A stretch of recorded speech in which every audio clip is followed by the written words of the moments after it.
जिस उपदेश से राम जी को राजकुमार भगवान राम बने, वो उपदेश आप सुन रहे हैं। कितना ऊंचा ग्रंथ है। इसको वाल्मीकि रामायण भी बोलते, योग वशिष्ठ महारामायण भी बोलते। राम तीर्थ ने इसी का बार बार अध्ययन किया था। ये आप भी शांत हो जाएंगे परमात्मा में, और दूसरों को भी शांति देने की क्षमता देने वाला ये सदग्रंथ है। इसको वेदांत का सिद्धांत ग्रंथ बोलते हैं। दूसरे होते प्रक्रिया ग्रंथ। ये करके फिर कब वो आचार्य बनो तब समझो, ये तो थोड़ा पढ़ो और फिर वही सिद्धांत की बात। तो बार बार योग वशिष्ठ महारामायण विचारने योग। ओम श्री सद्गुरु परमात्मा ने नमः। श्री वशिष्ठ जी बोले, हे राम जी, यह देह काष्ठ और मिट्टी के समान है। जैसे स्वप्न में चित्त के फूरने से देह भासता है, वैसे ही यह देह भी चित्त से कल्पित है, और चित्त ही चैत्य संबंध से जीव पद को प्राप्त हुआ है। यह जीव चित्त सत्ता से शोभायमान है। उस चित्त के फुरने से संसार उपजा है। वह वानर के बालक के समान चंचल है और अपने फुरने रूप कर्मों से नाना प्रकार के शरीर धारता है। उस चित्त के नाम अहंकार, मन और जीव है। वह चित्त ही अज्ञान से सुख दुख भोगता है, शरीर नहीं भोगता। जो प्रबोध चित्त है वह शांत रूप है। जब तक मन अप्रबोध है और अविद्या रूप निद्रा में सोया है, तब तक स्वप्न रूप अनेक सृष्टि देखता है, और जब अविद्या निद्रा से जागता है तब नहीं देखता। हे राम जी, जब तक जीव अविद्या से मलिन है तब तक संसार भ्रम देखता है, और जब बोधवान होता है तब संसार भ्रम निवृत्त हो जाता है। ओम श्री सद्गुरु परमात्मा ने नमः। ईश्वर बोले, हे मुनीश्वर, जब सबका अभाव होता है तब अनादि अनंत अनाभास सत्ता मात्र शेष रहता है। जो इंद्रियों का विषय नहीं, उसे निष्किंचन कहते हैं। वशिष्ठ जी कहते हैं कि हे राम जी, इस पर मैंने ईश्वर से पूछा कि हे ईश्वर, जो इंद्रियां बुद्धि आदि का विषय नहीं, तो उसे कैसे पा सकते हैं और क्यों पाते हैं? ईश्वर बोले, हे मुनीश्वर, जो मुमुक्षु हैं और जिनको वेद के आश्रय संयुक्त सात्विक वृत्ति प्राप्त हुई है, उनको सात्विक रूप जो गुह्य शास्त्र नाम की विद्या प्राप्त होती है। उससे अविद्या नष्ट हो जाती है और आत्म तत्व का प्रकाश होता है। जैसे साबुन से धोबी वस्त्र का मैल उतारता है, वैसे ही गुरु और शास्त्र अविद्या को दूर करते हैं। जब कुछ काल में अविद्या नष्ट होती है, तब अपना रूप आप ही दिखता है। हे मुनीश्वर, जब शास्त्रों का विचार मिलकर प्राप्त होता है, तब स्वरूप की प्राप्ति होती है। द्वैत भ्रम मिट जाता है और सर्वत्र आत्मा ही झलकता है। और जब विचार द्वारा आत्म तत्व का निश्चय हुआ कि सर्वत्र सब कुछ आत्मा ही है, उससे कुछ भिन्न नहीं, तब अविद्या जाती रहती है।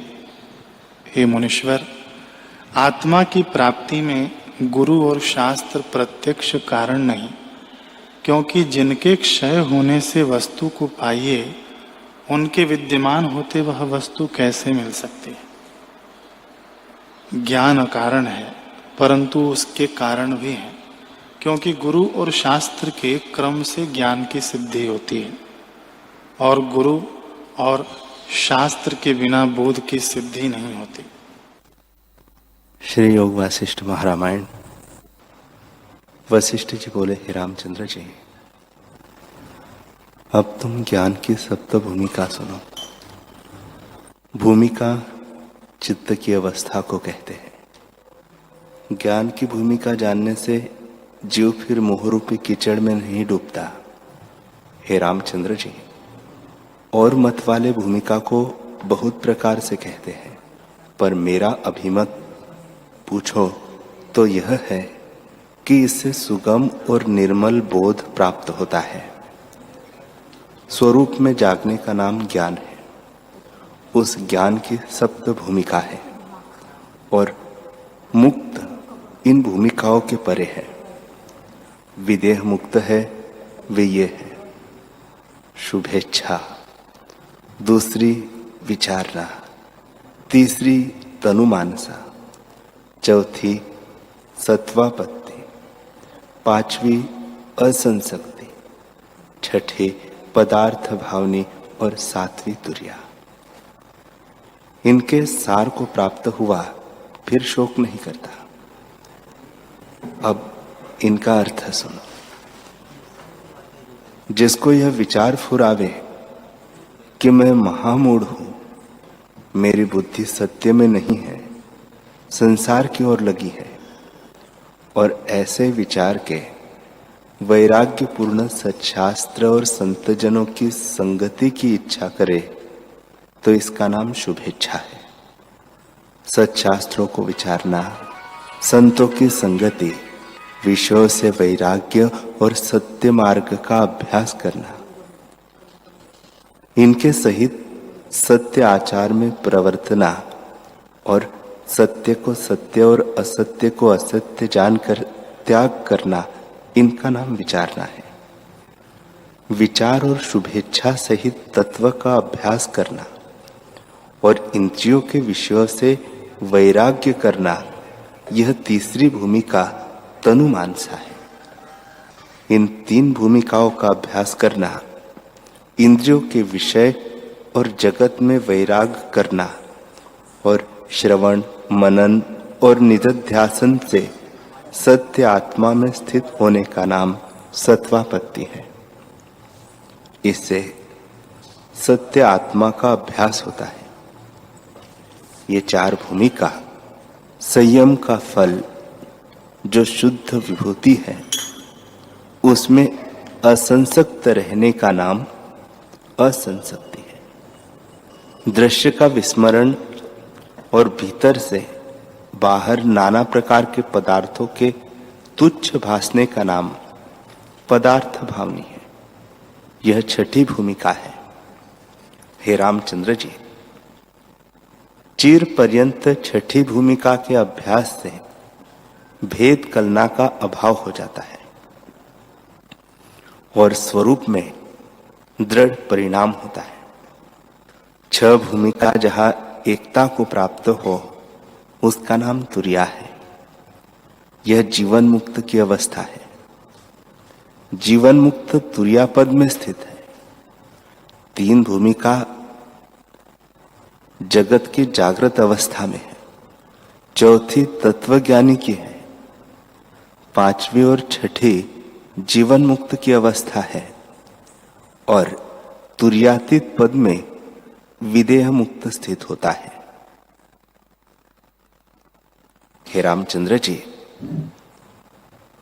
जो पुरुष महाभाग्यवान है वह सप्तम भूमिका में स्थित होता है और वही आत्मारामी महापुरुष परम पद को प्राप्त होता है। हे रामचंद्र जी, जो जीवन मुक्त पुरुष है वे सुख दुख में मग्न नहीं होते और शांत रूप होकर अपने प्रकृत आचार को करते हैं, अथवा नहीं करते तो भी उनको कुछ बंधन नहीं। उनको क्रिया का बोध कुछ नहीं रहता। जैसे सुषुप्त पुरुष के निकट जाके कोई क्रिया करे तो उसे कुछ बोध नहीं होता, तैसे ही उसको भी क्रिया का बोध नहीं होता। वह तो सुषुप्तवत उन्मूलित लोचन है।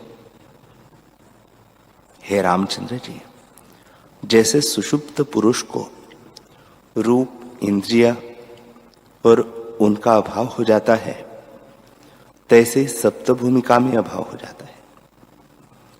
यह ज्ञान की सप्त भूमिका ज्ञानवान का विषय है। पशु, वृक्ष, म्लेच्छ, मूर्ख और पापाचारियों के चित्त में इनका अधिकार नहीं होता।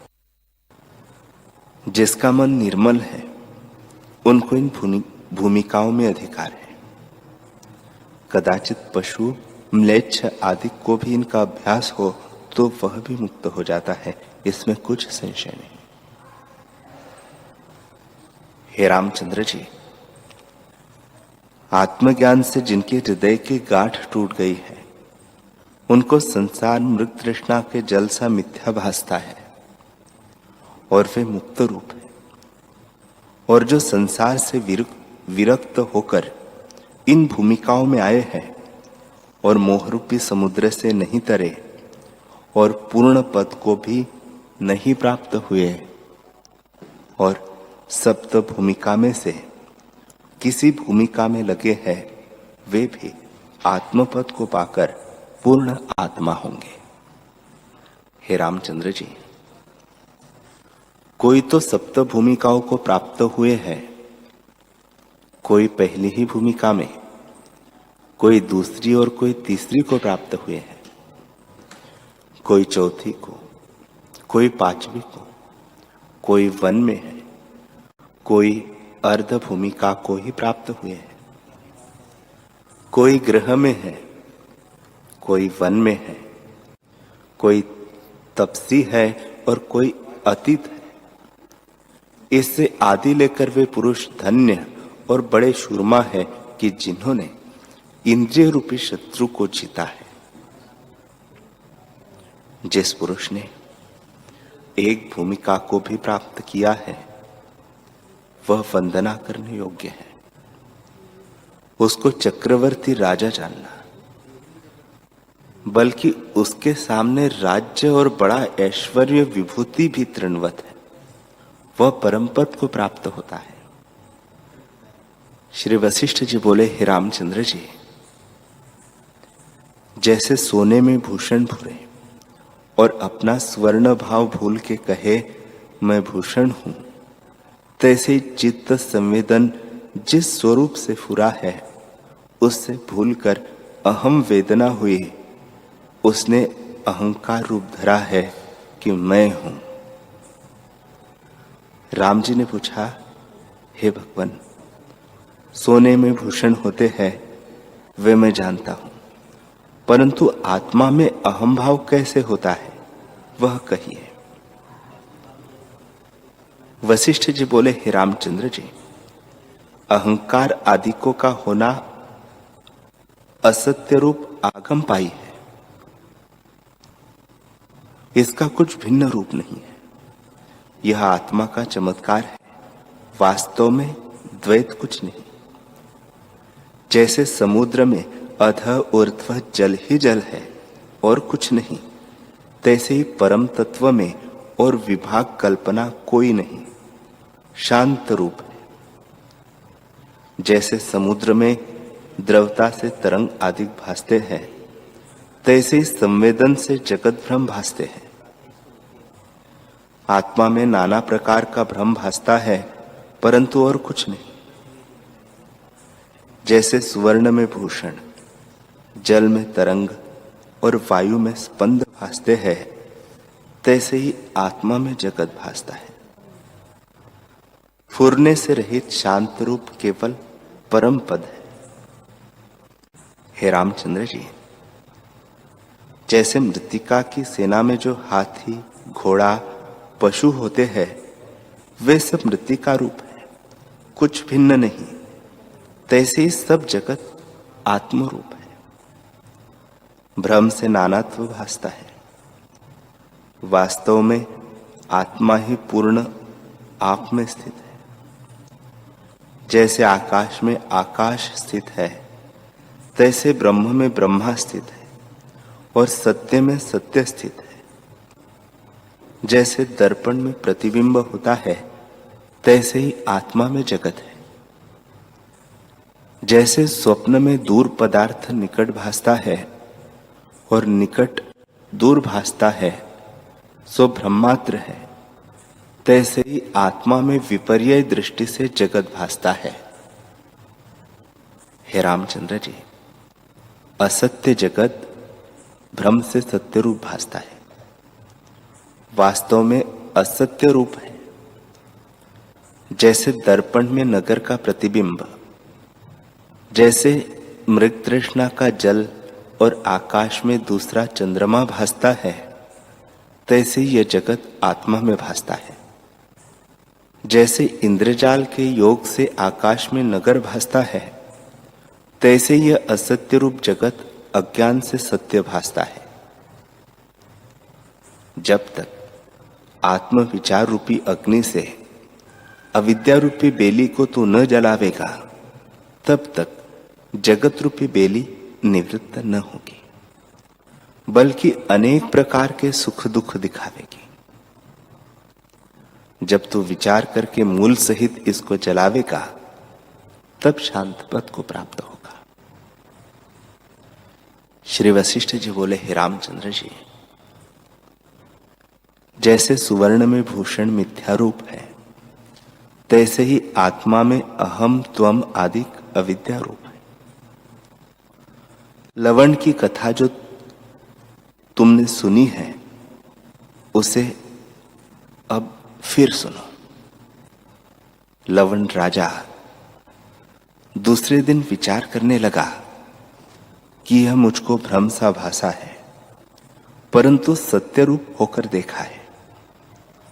देश, नगर, मनुष्य आदि पदार्थ मुझको प्रत्यक्ष दृष्टि आए हैं। इससे अब तो वहां जाकर देखूं कि कैसी बात है। ऐसे विचार से दिग्विजय का मन करके मंत्री और सेना को साथ लेकर दक्षिण दिशा की ओर चला। देशों को लांघता विंध्याचल पर्वत में पहुंचा और पूर्व और दक्षिण के समुद्र के मध्य में मार्ग में भ्रमता किरात देश में जा पहुंचा। जो वृत्तांत और देश, ग्राम आदि भ्रम में देखे थे, सो प्रत्यक्ष देखे और अति विस्मित होकर विचार करने लगा कि हे दैव, यह क्या है? जो कुछ मैंने भ्रम से देखा था, वह अब भी मुझको प्रत्यक्ष भासता है। यह तो बड़ा आश्चर्य है। ऐसे विचार के आगे गया तो क्या देखा कि अग्नि से वृक्ष जले है और अकाल पड़ा है। अपने संबंधियों की चेष्टा के स्थान देखे और उनकी कथा सुनी। इस प्रकार देखते देखते आगे गया तो क्या देखा कि चांडाल शरीर के सासू बैठी रुदन करती है कि हे दैव, मेरा पुत्र कहाँ गया?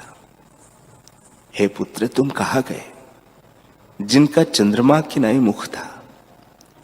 मेरी मृगनयनी कन्या जीर्ण देह हो गई है और पौत्र पौत्रिया दुर्भिक्षता से सब जाते रहे। उनके यह खाने के पदार्थ है और ये चेष्टा के स्थान है। जो रतिका की माला कंठ में डाले, जो रतिका की माला कंठ में डाले जीवों के मांस खाते और रुधिर पान करते थे, वह कहाँ गए? इसी प्रकार पुत्र, पुत्री, भर्ता, दामाद आदि का नाम लेकर वह रुदन करती थी और लोग जो आ बैठे थे वह भी रुदन करते थे। तब राजा उनका रोना बंद करा के वृत्तांत पूछने लगा कि तू किस निमित्त रुदन करती है, किससे तेरा वियोग हुआ है? चांडाली बोली, हे राजन, एक समय वर्षा न होने के कारण अकाल पड़ा और सब जीवों को बड़ा दुख हुआ। उस समय मेरे पुत्र, पौत्र, पौत्रिया, जमाता, भर्ता आदि बांधव यहां से निकल गए और कहीं कष्ट पाके मर गए। उनके वियोग से मैं दुखी होकर रुदन करती हूं और उनके बिना मैं शून्य हो गई हूं।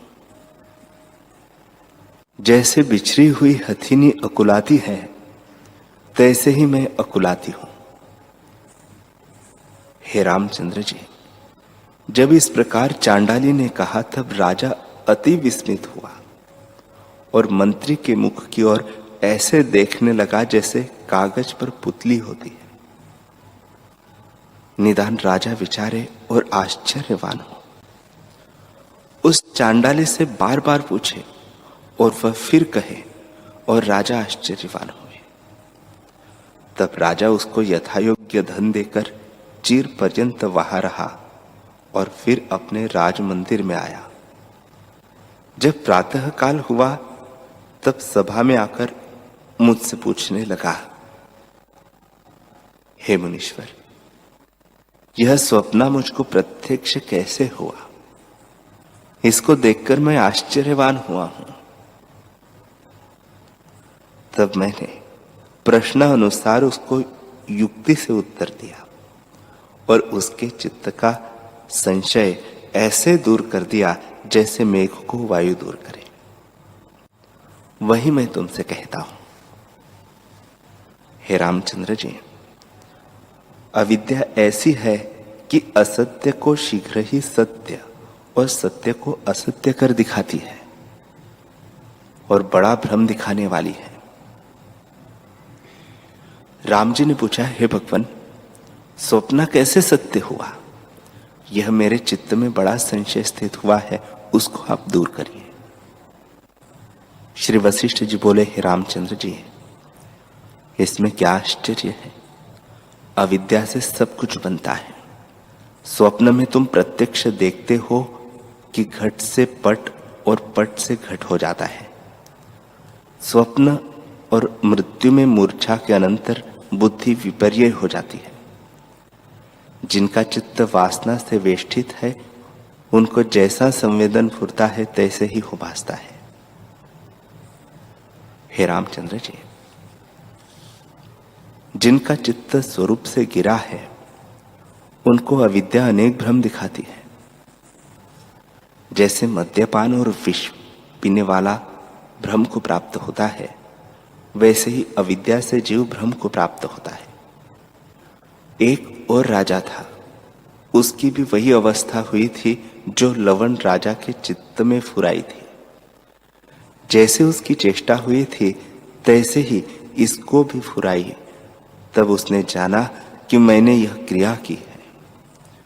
जैसे अभोक्ता पुरुष आपको स्वप्न में भोक्ता देखता है कि मैं राजा हुआ हूं, मैं तृप्त हूं, अथवा भूखा सोया हूं और यह क्रिया मैंने करी है, तैसे ही लवण को फुराया था सो प्रतिभा है। सभा में बैठे चांडाल की चेष्टा लवण को फुराई, अथवा विंध्याचल पर्वत के चांडालों की प्रतिभा लवण को फुरी, सो लवण को वह भ्रम दृढ़ हो गया। एक ही सदृश भ्रम अनेकों को फुराता है और स्वप्न भी सदृश होता है।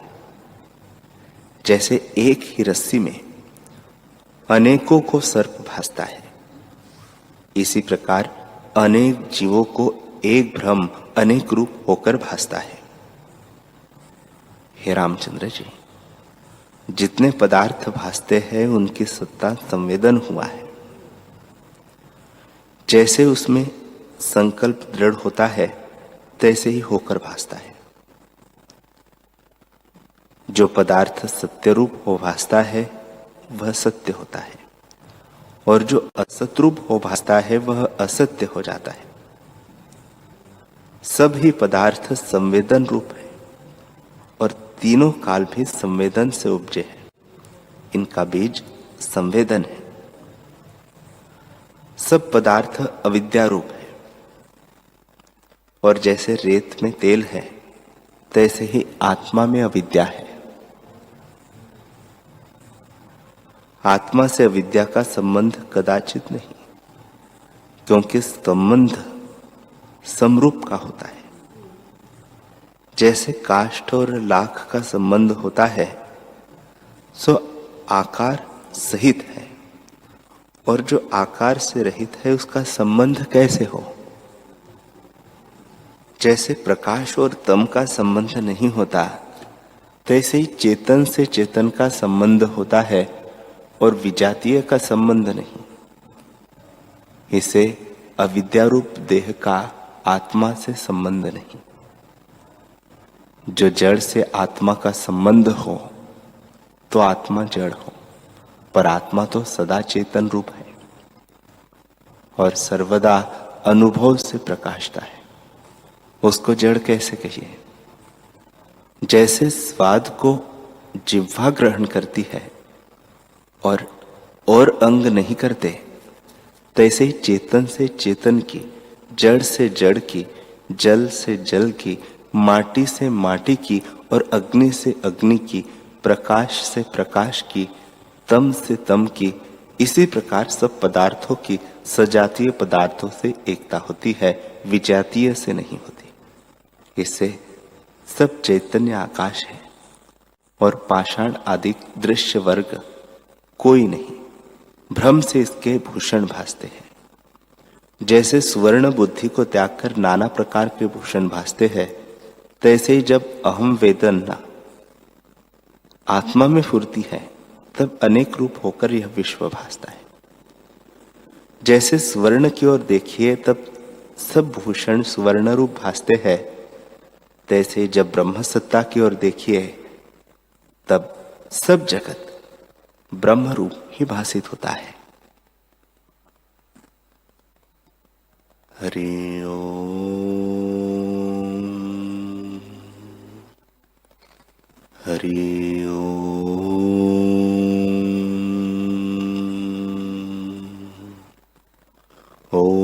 सहना भवतु, सहनो भुनक्तु, सह वीर्यं करवावहै, तेजस्विनावधीतमस्तु मा विद्विषावहै। ओम शांति शांति शांति।